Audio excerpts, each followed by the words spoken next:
How about the Eagles' offensive line against a pretty good D line? I mean, Clowney, Myles Garrett, among others, that they can run out there, man. That's going to be interesting too.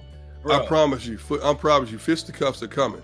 Oh yeah, it's happening everywhere. There was another fight today. It's coming. It's coming, man. You got two teams that take pride in their trench warfare, Cleveland and the Eagles. Yep. Something has to give.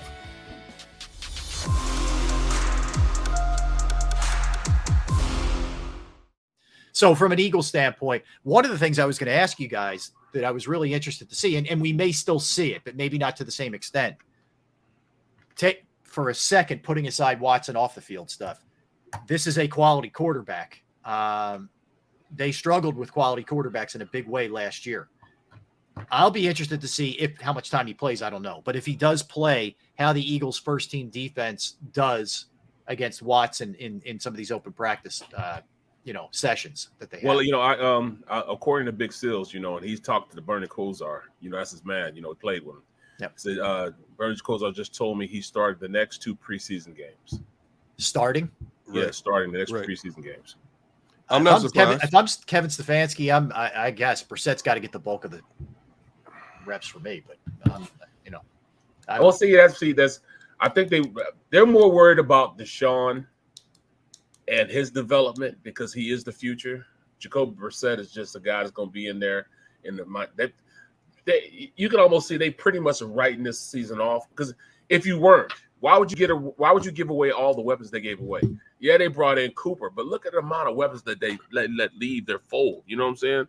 You could tell they're on the cusp of just rebuilding. You know what I'm saying? Why do you let your best slot receiver go? And they sent him to. Well, Landry went, but they also brought Cooper in, though.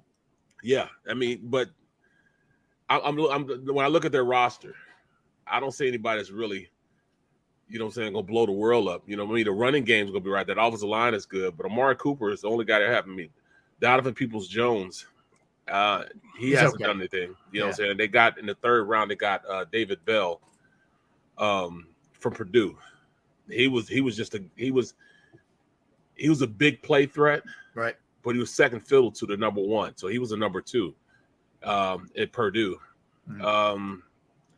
Other than that, man, this wide receiver core is less than what I've seen in the past. This isn't close. This isn't even close to what they had, before. Well, here's what's going to be interesting to me. We saw an Eagles team turn to the running game, and it got them to the playoffs last year. Yep. And they ran more than you rarely ever see that kind of running in this day and age when it's a throwing league. We may see the Browns shatter what the Eagles did last year in terms of pounding. Absolutely. Absolutely. They are going to run that bad boy a ton. Absolutely. Well, they were 4th in the league last year in running, so why wouldn't they go to a strength of theirs? Yep. What's the best way to hide deficiencies of a quarterback who's average? Run the ball. Good running game. The run of the game. Yeah. But it's different. It's different. I don't know if they can necessarily do what the Eagles did, because it wasn't just the running game with the running backs. It was that trifecta, with having a good running game with a quarterback that with legs too. I mean, a lot of those yards were Hurts himself too. Keep that in mind. Right? Yep. And then he could also throw outside the pocket. That trifecta helped this Eagles offense out. You guys know that Jacoby Brissett didn't outrun at anybody. He's the most efficient. Yeah, no, that's not his game. Yeah. He's inefficient at being having the legs that Hurts at. Hurts is a great athlete. Brissett is just. I remember when he was in Indianapolis, they bring him in on rundowns, and he'd come in and he'd be like that gadget play guy. But he doesn't have the legs that that Hurts has. The positive is he's gotten experience. He's not a guy who's never played in NFL. He's played a decent amount of NFL games, but he's mediocre. I mean, he is what a backup quarterback is. Yes. So, but yeah, I would think their formula has got to be run, keep the other team off the field as much as possible, and let our defense eat. That's it. I mean, that's all. Absolutely. They have one of the best 1-2 running tandems in all of the National Football League. They have one of the better offensive lines. Why would you not run the ball? Pound that rock until further notice. Yeah. And if it's working, you look at Nick Chubb. Nick Chubb averaged almost 6 yards a carry last year. Mm-hmm. Kareem Hunt, who only played in 8 games, averaged 4.8 9 yards a carry. So you have two running backs averaging 6 and 5 yards a carry. And So guess that what? tells me, I'm not trading Hunt, even though he wants out, man. No, Hell he no, ain't I'm gonna not trade. trading him. No. Look, Especially not now. I know your feelings are hurt, but you're gonna run the ball. If you're gonna play in the league this year, you're running the ball in our ugly uniforms. That's it. Take it or leave it. Well, yeah, I would just if they haven't already, a little sit down. Guess what?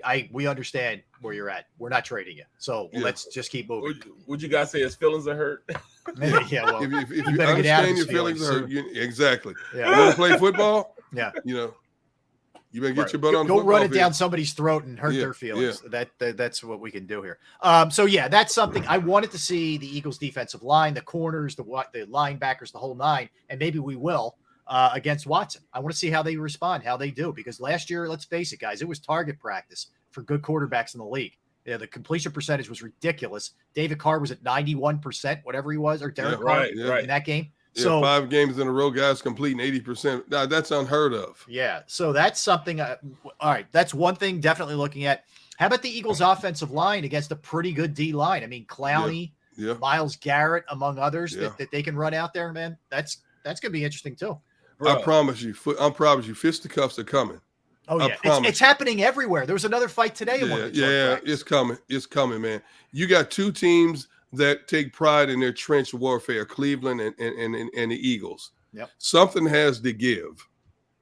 They're tired of beating up on each other. They can't wait to swing away at another color helmet. Something has to give. And you got a bunch of young, hungry players trying to make a team also who don't want to go out there and get embarrassed. You have X amount of players who have master degrees in trash talking. That's a combustible situation right there. Yeah. No, listen, I'm with you. Go ahead, Barry.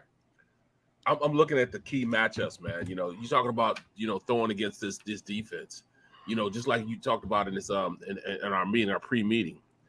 You got Greedy Williams, Denzel Ward. Denzel Ward just signed this big contract. You got Greg Newsome Jr. It's the second. I played with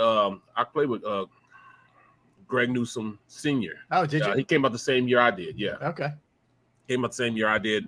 Played with him in Green Bay, man, but we were tight, because we went through all these, all the games at the end of the season together with. Grant Delpit is coming to his own as a safety in the league. Yeah, he's good safety. Yeah, exactly. John Johnson. This is where I want to see how the timing goes with him and Brown. Can Smitty get away and off not bracket covers, but man-to-man, tight man-to-man covers? Can he still run routes, get off the jam, and go and be open? This is going to be a good test for him. Two physical teams that want to beat up on each other. This is why I play football. This is why I watch football.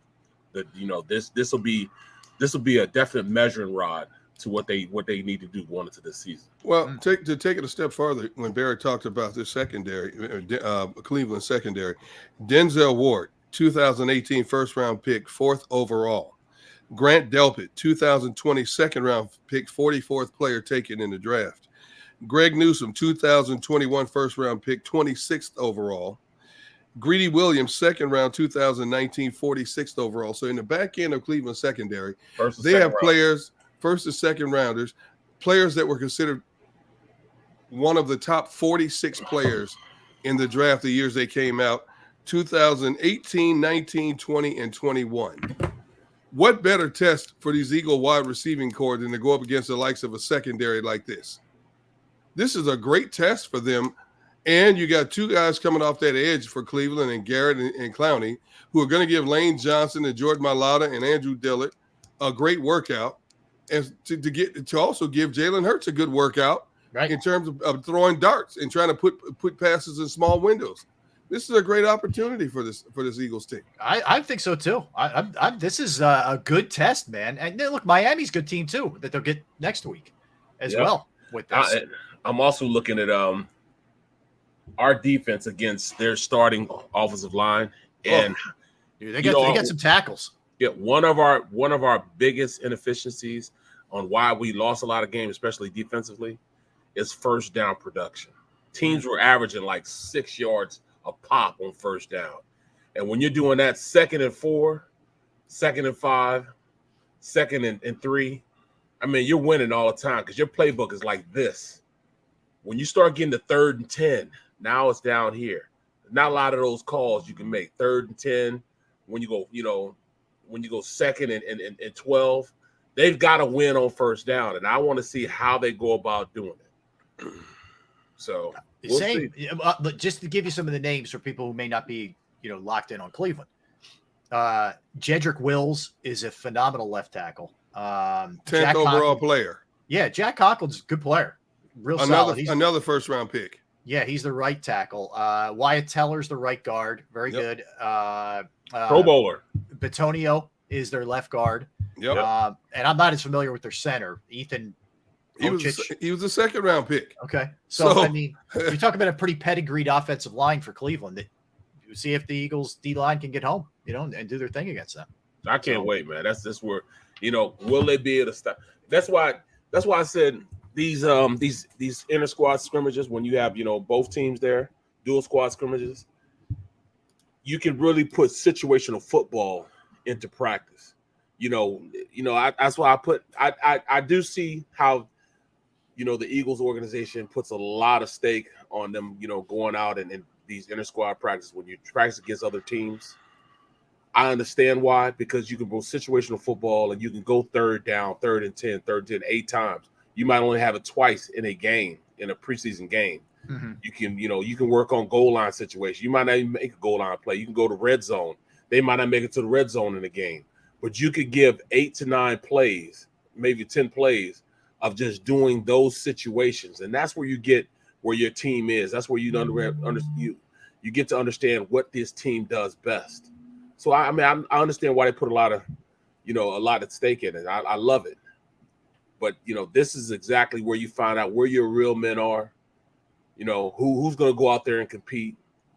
Some guys shy away from this type of deal. I don't want those guys. I want guys who go out there and meet things head first, face first. So this is what I want to see. I want to see what who steps out on a limb and be like, hey, I'm that dude. I'm that dude. Look at what's his name? The cornerback Josh Jobe. Yeah. I thought that at the point Alabama kid. Yeah, he didn't even get drafted.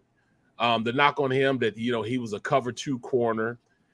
He wasn't really a quick twitch guy. Well, he's moved his way up the lineup. Bradbury went out yesterday. Well, day before yesterday, they put him in. They stepped him in at the starting corner on the outside when Bradbury went out. To me, that's telling. That's definitely telling, because I thought the kid from Texas Tech was having a pretty good camp, McPherson. Yeah, but they put him in instead of putting McPherson in. Huh. So we'll see. But Jobe was one of those guys, kind of like Carson Strong, that they paid a pretty decent number to as an undrafted free agent. They liked him a lot. He was a priority guy. So I hear you. I mean, the fact that he's ahead of McPherson tells you a little something. Yes, it is. He's a big kid. Well, not really big, but he plays big. Long arms, able to reroute receivers. Right. I like how he lets things develop in front of him, and then he breaks on it. Mm-hmm. So this is what camp is all about. Guys you didn't think were going to make the squad are going to make the squad. Some guys you thought were going to make the squad are not going to make the squad. Yeah. I'm looking at the Johnson boys. Patrick and Kyron. Yeah, Patrick and Kyron. Kyron got drafted this year. Was it 6th round, something like that? Yeah, out of Kansas, and Patrick's out of Auburn, I think. And that was last year. Right. But at this point, Pat Johnson is balling. Yeah. He's the guy that they put in when they take out Hassan Reddick, they implement him. He's that guy that they bring in. So he's moved up. He's stayed up on ahead of Kyron. I thought Kyron was going to get a nice little run. He hasn't done anything, but I tell you what, Patrick Johnson has. Another guy we need to talk about is Tyron Jackson. Him right now, him and Derek Barnett are kind of even on the line. Yeah. They're kind of even on the line. Him and Derek Barnett are fighting for a roster spot, man. I know it's not fair because, Derek Barnett's salary is guaranteed. He's not going. He's not going to get cut. He's not going to get cut. But man, I'll tell you what, Tyron is making it very, very hard on this Eagles organization to try to hide him on a practice squad because he is jumping out every single time he gets an opportunity to.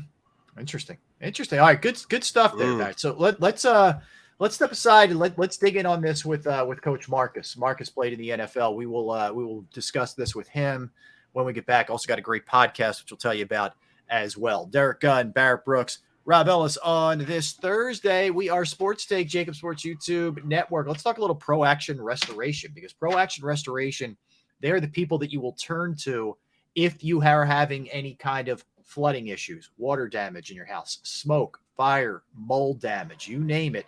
They are there for the tough stuff. And I've gone through it personally. And thank God they're on call 24 hours, 7 days a week. I called them on a Saturday.